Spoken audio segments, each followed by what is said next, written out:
meine Notebook-Gerichteten und Frauen, in dieser Schicksalsstunde sind wir von uns beugsamen Sieges Willen gefüllt. You can't do business with Hitler.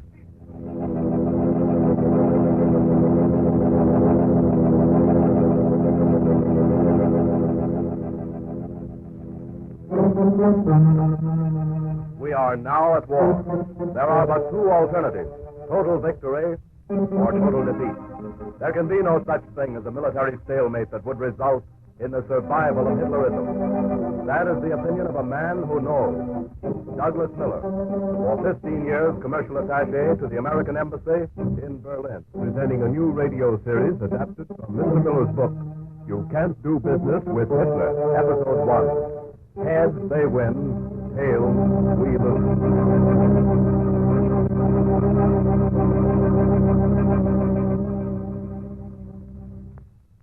This is Douglas Miller speaking. I'll be very blunt and to the point. I want to give you a picture of Nazi trade methods and Nazi business methods as I saw them during my 15 years in Berlin. I have two reasons for so doing. First, to tell you some of the causes of this war that you perhaps have never heard of before. Second, to convince you, if you need convincing, that there can never be any compromise with Hitlerism.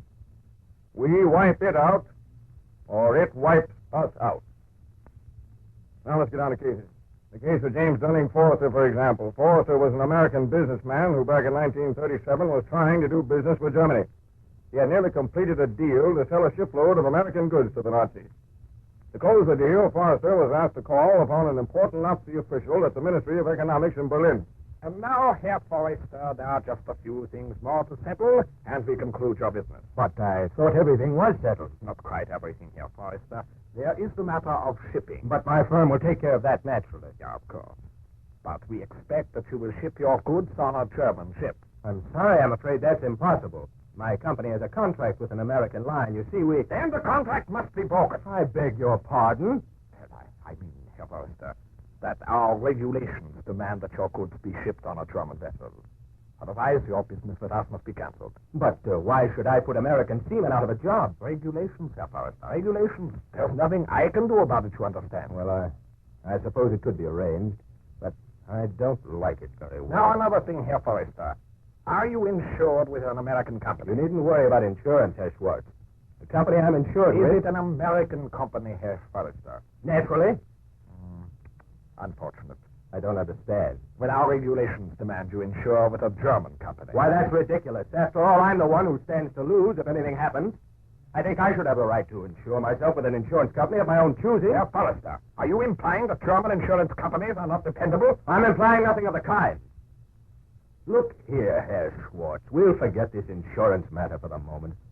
But how many other regulations do I have to conform to? Well, when your cargo is loaded in America, it must be examined by German inspectors. German inspectors, eh? Well, that's all right with me. Your company, of course, must pay the expense of sending these inspectors from Germany to America and back again. Now, wait a minute. Why should we pay the expenses of men who are working in your interest? I never heard of such a thing. Herr Forrester, if you wish to do business with Germany, you must do it according to German regulations. No other country has such arbitrary regulations. The Greater Reich, Herr Forrester, is not responsible for the regulations of other countries. That's some consolation. I beg your pardon. Never mind. Let's get on with it then.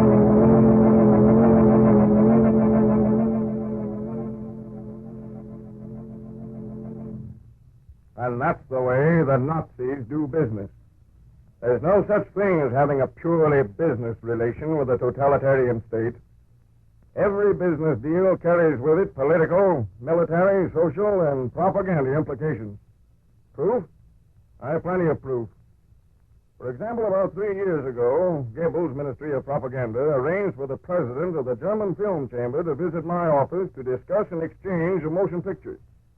After this high Nazi official had arrived and we had exchanged a few pleasantries, he said to me, Herr Miller, Dr. Goebbels is interested in buying American motion pictures. The few that we have shown have been very popular here. Yes, yes, of course. But am I to understand that the American film companies will be paid cash for these films? Cash? Yeah, of course. What else? Well, isn't it a bit unusual? Usually you do business on a barter basis. Yeah, but this is different. And will the American firms be able to take their profits out of Germany? That is, without the usual restrictions, I mean? There will be no restrictions. Well, I'm very glad to hear it. But why are you waiving a standard regulation? But we are very friendly to Americans. Oh, I see. This is a gesture of goodwill. Yeah, goodwill. That's it. Of course, we would expect some little favor in exchange. Oh, I see. And what is the nature of the favor? Well, Herr Goebbels would like each of the large motion picture theaters in 25 of your leading American cities to give 1/4 of their time to us. You mean Herr Goebbels would like to supply Americans with motion pictures in these cities? Yeah, that is. The Ministry of Propaganda would supply the picture. Oh, but you don't understand.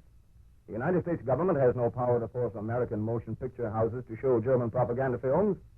Or any other films for that matter. The United States government hasn't the power. Oh, come, Herr Miller. You are joking, yeah? No, seriously. American movie houses show what films they choose to show. But I cannot believe it. It's according to an old American principle, freedom of speech. I've never heard of such a thing. Herr Miller, if you do not agree to our arrangement, Herr Goebbels will be very displeased. Yes, but if I do agree to such an arrangement, I'm afraid the American people will be very much displeased. And after all, they're the ones who would have to look at Herr Goebbels' films.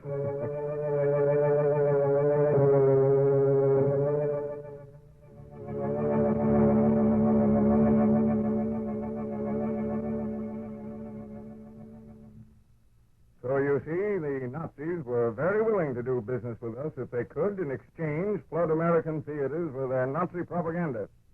Because American movie producers refused to agree to the Nazis' outrageous demands, the Nazis deliberately set out to ruin our movie business in Germany. Proof? Here you are. In 1932, we sold Germany almost 3.5 million feet of film. In 1938, because of Nazi restrictions, we were sending to Germany less than 500,000 feet of film per year. Anyone caring to check these figures will find them in a publication of the United States Department of Commerce entitled Foreign Commerce and Navigation. Send for it and see for yourself. Sometime after my experience in the film transaction, Herr Goebbels approached another American official in Berlin. At that time, Germany was trying to gain the favor of American newspapers and radio stations. Here's what Herr Goebbels said to our embassy official on that occasion. Sir, I am very pained at the insults offered to our leader in your American newspapers and your American radio broadcasts.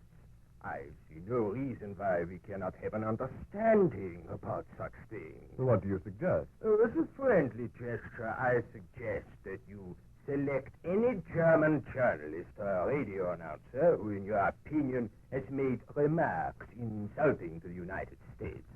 I promise you that I will arrest the offending person within 24 hours. Furthermore, I shall see that he is punished in any way you see fit. Now, why can't we have the same friendly cooperation on the part of the American government?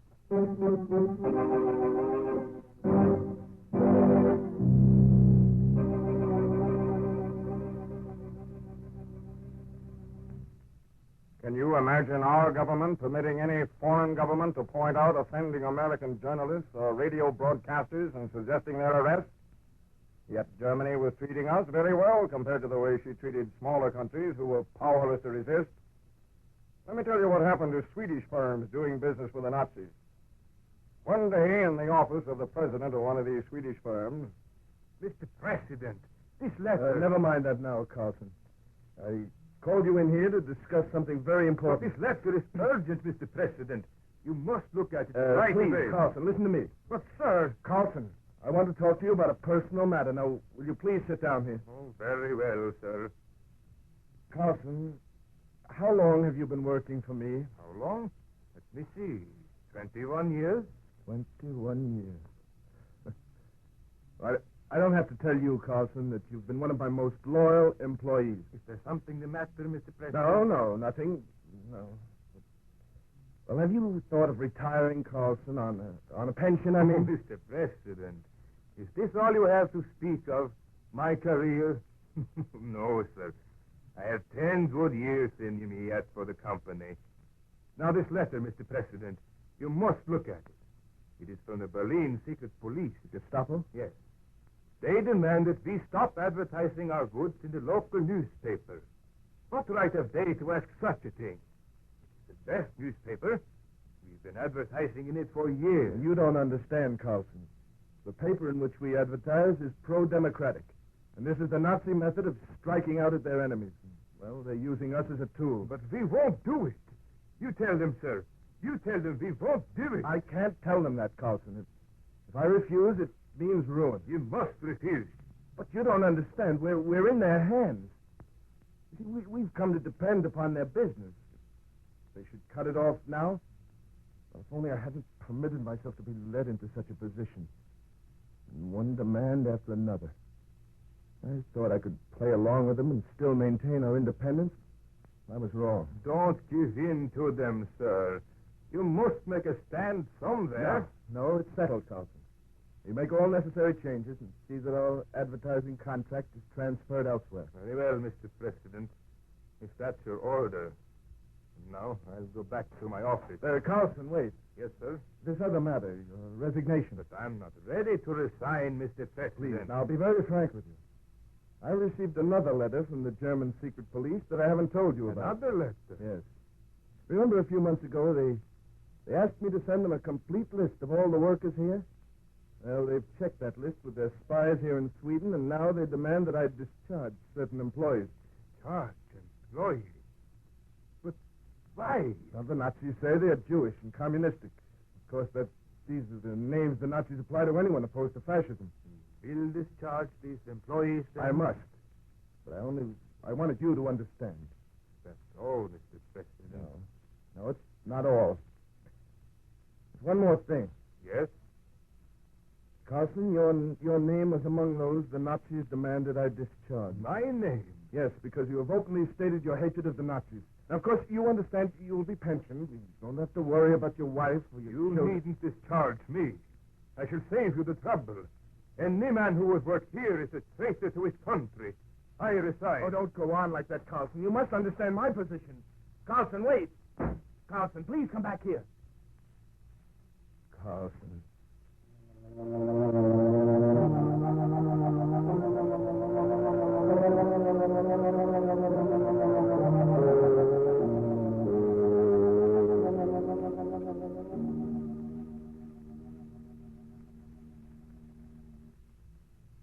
I have given you, in the short time available, some faint idea of the viciousness of Nazi business methods.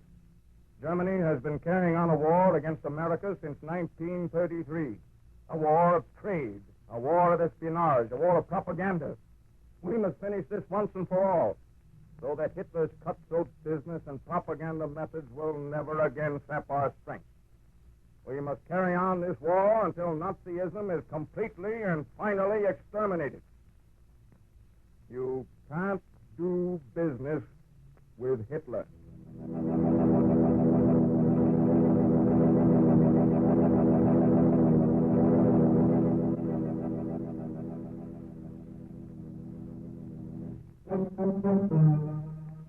You have been listening to the first broadcast in a new radio series entitled You Can't Do Business with Hitler.